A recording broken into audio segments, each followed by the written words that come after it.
I've been watching this phrenology guy. At first, I said, this is the most fucking bullshit thing I've ever seen in my life. This is more ridiculous than astrology. But I'll be fucking damned if he didn't describe my facial features as an intelligent, socially moral, and ethical, reserved person who cares deeply about ethics, morality, higher causes versus shallowness, and material indulgence. I'll be fucking damned if he didn't describe my face. He said the first thing you need to do is look at the thirds. So this is one third, this is another third, and this is the last third. This symbolizes intellectualism. So if you have a broader forehead, you're more likely an intellectual thinking type.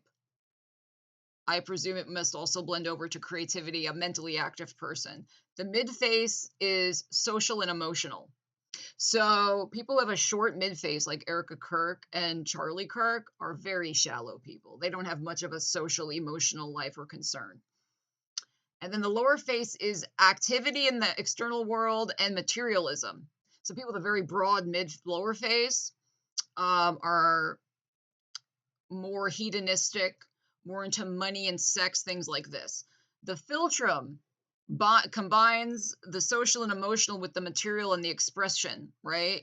So a flat midface, a flat philtrum that is wide, further enhances emotional shallowness and kind of augments the materialism of the lower face. If the philtrum is very deep and narrow and short, it suggests it enhances the social emotional life. The more likelihood that you will live, you're an ethical person who is not a hedonistic type. I'll be fucking damned if this bitch didn't describe my personality and my facial features. I do have a large first quadrant, and I am a more intellectual person, more thought-based. I do have a very large midface. I am highly ethical and social, not so much socially frivolous, but care deeply of society and emotional state of people. That is my orientation. I do have a short, deep, narrow philtrum, which is more of a sign of the prominence of the midface, that you are an ethical, moral person that doesn't indulge in hedonism, more reserved. I do have a pretty short lower face.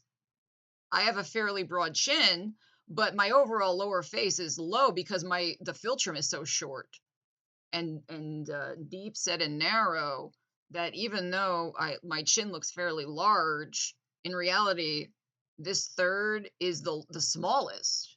My lower third is the smallest, larger. So I'll be fucking damned if this motherfucking bitch didn't describe my personality. An intellectual, thought-based person who's highly reserved, but ethical, moral, cares deeply of social, emotional issues, not at all a hedonistic, shallow type.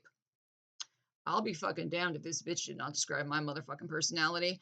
I don't know what to make about that, given this quick analysis of phsyiognomy and how he says it has echoes of genes and hormonal conditions that you can see on the face that implies personality predispositions. I don't know if I believe any of that, but I'll be fucking damned if this bitch didn't describe my personality by describing broad physionomy and what kind of personality it is.